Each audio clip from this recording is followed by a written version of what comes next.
50,000 हिंदू यात्रियों की मौत क्या किसी देवता का गुस्सा था?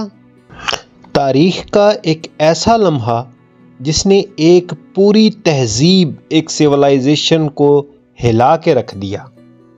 एक ऐसी जगह जहां अकीदे और ताकत का टकराव हुआ। अकीदा यानी लोगों की आस्था, लोगों का ईमान। एक ऐसी इमारत जिसके 14 सुनहरी गुंबद या सुनहरी पॉइंट्स थे और वहां से 20 लाख मोहरें, जिनकी कीमत आज के दौर में करोड़ों में बनती है, मिली। एक इमारत की कहानी जो एक शानदार बुनियादों पर शानदार तरीके से बनी और फिर तबाह कर दी गई। एक ऐसे फातेह की कहानी जो फातेह तो था, लेकिन क्या तारीख ने उसे फातेह कहा? आइए आज हम कोई 1000 साल पहले चलते हैं।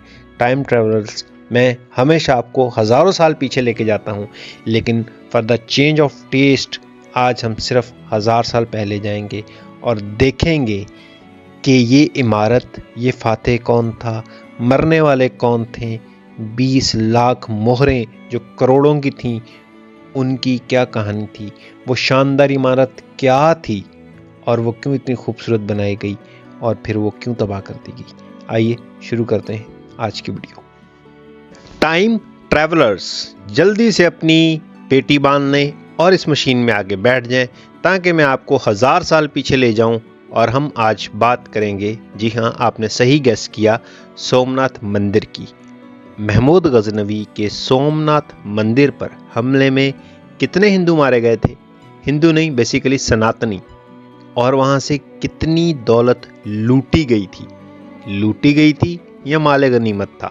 मैं आपके सामने जो मुझे थ्योरी मिली है वो मैं रखूँगा।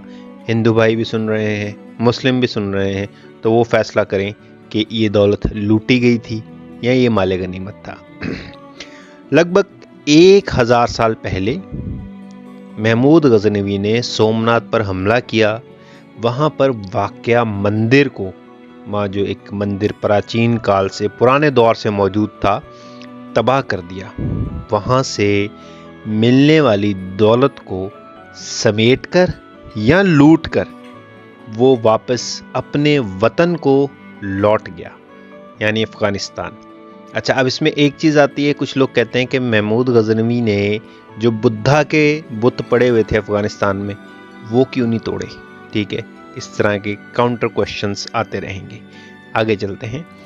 उस वक्त गुजरात, क्योंकि ये गुजरात के अंदर मौजूद था, सोमनाथ का मंदिर के ऊपर सोलंकी हुक्मरानों की तबाही का वक्त था। सोलंकी हुक्मरानों की डिटेल मैं इस वीडियो के आखिर में दे दूंगा। राष्ट्रा के साहिल पर सोमनाथ का मंदिर था और इसी मंदिर को जो है गुजरात की गोर्जर सल्तनत का मजहबी दारुल हुकूमत या कैपिटल समझा जाता था। इस एक हमले ने बरे सगीर पाको हिंद की तारीख पर न जाने कितने नकूश, कितने निशान, कितने कलंक छोड़े। सोने की एक मोटी जंजीर शिवलिंग पर चढ़ाने के लिए इस्तेमाल होती थी, जबकि मंदिर के करीब जवाहिरात, सोने और चांदी की मोतियों से भरे हुए तोशा खाने, यानी कि ऐसी जगह जहां पर नवारदात, अजीब व गरीब चीज़ों को रखा जाता है, मौजूद थी। गर्भागृह के करीब छत पर भगवान शिव की कई सोने और चांदी की मूर्तियां रखी गई थीं। मंदिर के ऊपर 14 सुनहरे गुंबद थे जो धूप में चमकते थे और दूर दूर से नजर आते थे। मंदिर के अंदर नस्ब मौजूद स्थापित शिवलिंगा की ऊंचाई लगभग 7 बालिश्त यानी 7 हाथ जितनी थी, जिसे खूबसूरत नक्शो निगार, खूबसूरत डिज़ाइन, खूबसूरत फूल बूटों से सजाया गया था और हीरों से जड़ा एक ताज इसकी चकाचौंध में मजीद इजाफा करता था। सोमनाथ मंदिर में 56 लकड़ी के सतून भी थे। मरकज में एक मूर्ति रखी गई थी। पूरा मरकजी हिस्सा चिरागों से हमेशा रोशन रहता था। मूर्ति को सोने की जंजीरों और मोतियों से सजाया गया था। मंदिर में बहुत से बुत थे जिनमें कीमती पत्थर लगे हुए थे। सोमनाथ का मुजस्मा हिंदुस्तान के बेहतरीन मुजस्मों में से एक था। वो मूर्ति उस वक्त हिंदुस्तान में बनने वाली तमाम मूर्तियों में से ऑलमोस्ट सबसे ज़्यादा खूबसूरत थी। यह मंदिर बहुत पुरकशिश, आकर्षित और कीमती पत्थरों से बना हुआ था। हजारों ब्राह्मण यहाँ पर रखे हुए थे जो बुतों को पूजने और यात्रियों को पूजा करवाने के लिए यहाँ रहते थे। हजाम यात्रियों के सर मनवाने के लिए 300 के करीब वहाँ पर हर वक्त मौजूद रहते थे। तजस्सुम पर यकीन रखने वाले हिंदुओं का मानना था, यानी उस बुत के ऊपर यकीन रखने वाले, ईमान रखने वाले, आस्था रखने वाले हिंदुओं का ये मानना था कि रूह जिस्म को छोड़कर सोमनाथ में आती है। ये वो वक्त था जब दुनिया की सरहदों के फैसले तलवार के जोर पर हुआ करते थे। गजनी के मैदान में महमूद और इनके भाई की फौजें आपस में टकराईं। इस जंग में महमूद को फतह हासिल हुई। इसी शाम इसे ताज पहनाया गया और सुल्तान का लक़ब दिया गया। वो ये लक़ब पाने वाला पहला शख्स था। 11वीं सदी के आगाज़ तक सोमनाथ और इसकी जायदाद की शोहरत पूरे हिंदुस्तान में फैल चुकी थी। इसलिए सुल्तान महमूद ने अपनी तवज्जो सोमनाथ की शोहरत और दौलत पर मरकूज़ कर दी। सामाईन, सुनने वाले टाइम ट्रैवलर्स, मैं यहाँ पर रोक कर आपको दावत दूंगा कि सोच विचार कीजिए कि सुल्तान महमूद गजनवी वहाँ किसी ईमान, किसी मुसलमानियत के तहत आया था या हर राजे महाराजे नवाब की तरह, बादशाह की तरह दौलत की हवस उसको वहाँ खींच लाई थी। आगे चलते हैं। सल्तनत हासिल करने के बाद सुल्तान ने अपनी सल्तनत की हदूद यानी बॉर्डर्स यानी बाउंड्रीज को मिडल ईस्ट से जनूब में सिंध तक बढ़ाने का फैसला किया। इस वक्त हिंदुओं में, सनातनियों में ये अफवाह फैली हुई थी कि सोमनाथ के भगवान उनसे नाराज़ हैं, खफा हैं, उनसे नाखुश हैं। इसलिए उन्होंने महमूद को भेजा है कि वो इन्हें सज़ा दे और इस मंदिर को तबाह व बर्बाद कर दे। जब महमूद को इस बात का इल्म हुआ, इस बात का पता चला, तो इसने सोमनाथ पर चढ़ने का फैसला कर डाला। अब देखें यहाँ पर जब भी हिंदुस्तान पे, मैं आपको थोड़ा डिस्कनेक्ट कर रहा हूँ, जब भी हिंदुस्तान के ऊपर किसी ने भी हुकूमत की है तो हिंदुस्तान के अपने लोगों ने उसका साथ दिया है। और मेरा ये मानना है कि आज भी अगर बाहर से कोई आएगा हम पर हुकूमत करने तो बहुत सारे हिंदुस्तानी उसको वेलकम कहेंगे। खैर, उसके पीछे क्या वजह है किसी और वीडियो में डिस्कस करेंगे, लेकिन अब आगे चलते हैं। फिर महमूद ने अपने 30,000 घुड़सवारों के साथ, यानी जो घोड़ों की सवारी करते हैं, 30,000 घोड़े और 30,000 इंसान, अक्टूबर 1025 यानी आज से ऑलमोस्ट 1000 साल पहले सोमनाथ पर हमला कर दिया। जबकि 18 गुलाम और मजदूर इस फौज का हिस्सा थे, यानी और भी बहुत सारे लोग इस फौज के हिस्सा थे। महमूद 54,000 लश्करों ने, यानी उसके जो लश्कर के अंदर, जो उसके फौज के अंदर 54,000 पीपल थे, 54,000 लोगों ने गजनी से सौराष्ट्र के साहिल तक 1420 किलोमीटर का फासला तय किया और 6 जनवरी 1026 को गुजरात पहुंचे। मोढेरा नामी इलाके में पहुंचकर महमूद को अपने पहले बड़े चैलेंज का, पहले बड़ी प्रॉब्लम का, पहली बड़ी मुसीबत का सामना करना पड़ा जब 20,000 फौजियों के एक लश्कर, एक बड़े जत्थे ने, एक फौजी टुकड़ी ने, एक सनातनी टुकड़ी ने इन पर हमला कर दिया।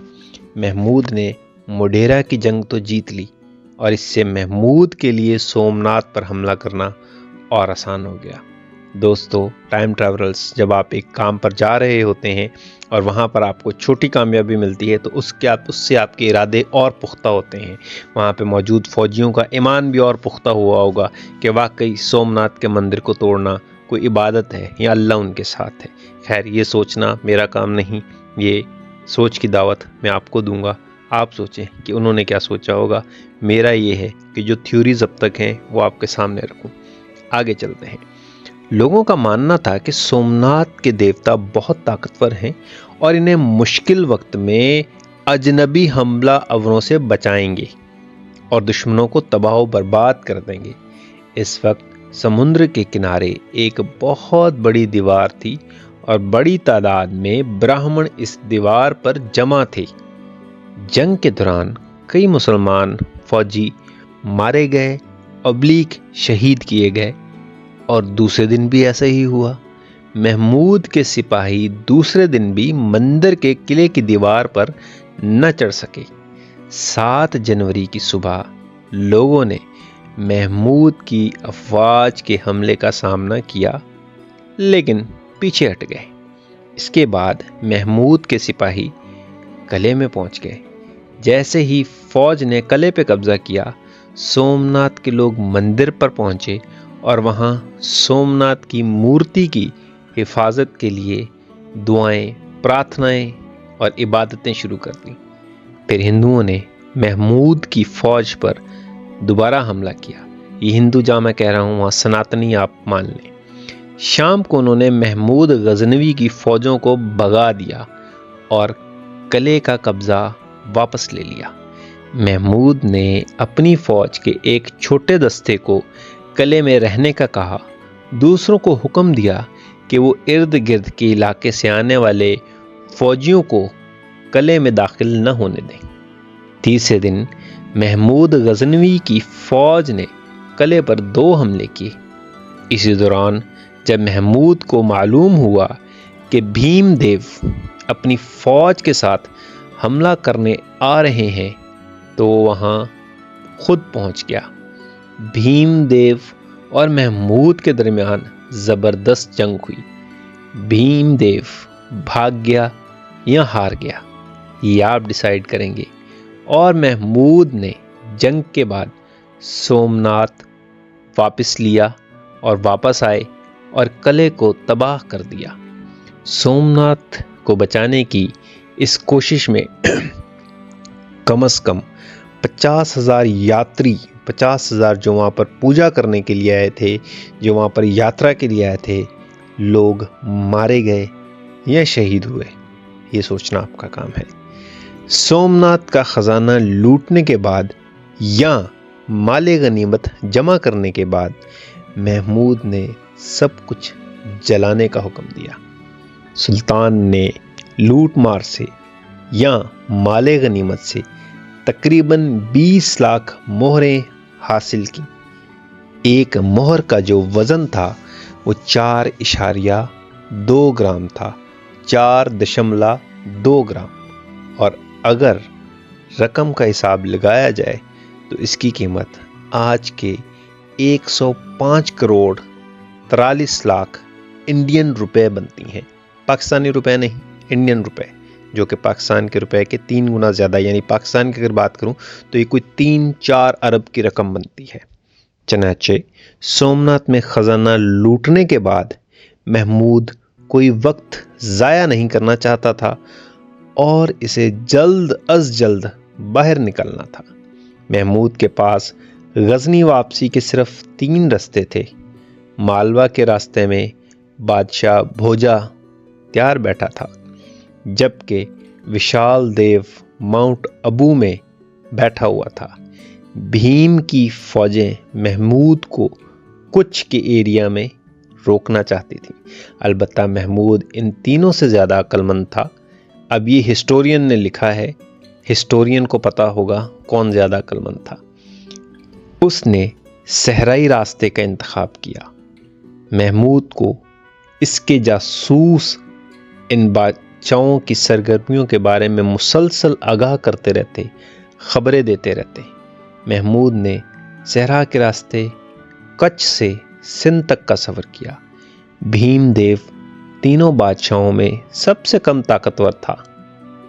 इसकी सल्तनत महमूद के रास्ते में पड़ी, ये जानते हुए कि लूट मार के साथ गजनी वापस आना या माले गनीमत के साथ गजनी वापस आना आसान ना होगा। महमूद ने भीमदेव के किले पर हमला करने का फैसला किया। और फिर एक life and times of Mahmud of Ghazni किताब के मुताबिक महमूद ने भीमदेव को कत्ल किया और फिर इसके बाद वो कच्छ से सिंध चला गया और सिंध से होते हुए वो वापस गजनी पहुंच गया। तो आज की स्टोरी यहाँ तक थी। इसके अंदर हमें मिलती है शुजाअत, बहादुरी, लड़ना, अपने अकीदे के लिए किसी और के लिए, अपने अकीदे के लिए अपनी जान तक त्याग देना, अपने प्राण दे देना, ये सब हमें मिलता है इस स्टोरी में। मैं आपको थोड़ा सा सोलंकी हुक्मरानों के बारे में बता दूं। सोलंकी ख़ानदान गुजरात के एक मशहूर और ताकतवर राजपूत ख़ानदानों में से थे, जिसने तकरीबन 10वीं सदी से 13वीं सदी के दौरान यानी 300 साल के दौरान गुजरात पर हुकूमत की। ये ख़ानदान गुजरात की तारीख़ में अपनी मज़बूत हुक्मरानी, सकाफ़ती कल्चरल तरक्की और मजहबी हम आहंगी के लिए मशहूर था। सोलंकी ख़ानदान की इब्तिदा सोलंकी ख़ानदान को चालुक्य या चालुक्य सल्तनत भी कहा जाता है। ये ख़ानदान राजपूताना मौजूदा राजस्थान से गुजरात आया और वहाँ अपनी सल्तनत कायम की। सोलंकी हुक्मरान खुद को सूर्यवंशी, सूरज की नस्ल करार देते थे, जो इनके आला नस्ब को जाहिर करता था। अहम हुक्मरानों में मौला राजाए वन, उसके बाद भीमदेव वन, उसके बाद कर्ण, ये लोग इनके मशहूर ख़ानदान थे। मौला राज अव्वल जो था, मौला राज वन जो था, सोलंकी ख़ानदान का बानी यानी इसको बनाने वाला समझा जाता था। उसने गुजरात में सोलंकी सल्तनत की बुनियाद रखी और अनांड पटन को अपना दारुल हुकूमत कैपिटल बनाया। भीमदेव वन ने महमूद गजनी के हमले के वक्त गुजरात पर हुकूमत की और वही उस सोमनाथ को बचाने के लिए आया था और बाद में मारा गया या शहीद हुआ। उन्होंने महमूद की मज़म्मत करने की कोशिश की।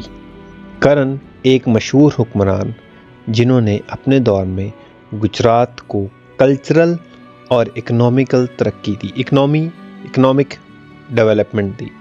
इसकी सकाफ़त या इसकी तरक्की या इसके कल्चर के अंदर सोलंकी हुक्मरानों ने गुजरात में तामीरात, फ़नून और मज़हब को बहुत फ़रोग़ दिया। जैसे कि आपको पता है सोमनाथ का मंदिर उन्होंने बनाया था। पटन जो कि इनका कैपिटल था, एक अहम सकाफ़ती और इक़्तिसादी मरकज़ था। सोमनाथ के मंदिर को सोलंकी हुक्मरानों के दौर में बहुत ज़्यादा अहमियत दी गई। सोलंकी हुक्मरान हिंदू मज़हब के पैरोकार थे, ख़ास तौर पर शिव और विष्णु के पुजारी। इन्होंने जैन मत को भी फ़रोग़ दिया और जैन मंदिरों की तामीरात की हिमायत की। सोमनाथ के मंदिर की अहमियत, गुजरात का सोमनाथ मंदिर सोलंकी सल्तनत का मजहबी दारुल हुकूमत या कैपिटल समझा जाता था। सोलंकी हुक्मरानों ने इस मंदिर की हिफाजत की और इसकी तामीर में, इसको बनाने में बहुत अहम भूमिका निभाई। महमूद गजनवी के हमले के बाद सोलंकी हुक्मरानों ने मंदिर को दोबारा तामीर करने की कोशिश की। इनका ज़वाल, इनका ख़त्म होना 13वीं सदी के आखिर में चालुक्य सल्तनत कमज़ोर हो गई और इसकी जगह वाघेला ख़ानदान ने ले ली। मुसलमानों की बढ़ती हुई ताकत और दिल्ली के सल्तनत की तोसी ने फैलने ने सोलंकी ख़ानदान के ज़वाल को और तेज़ कर दिया।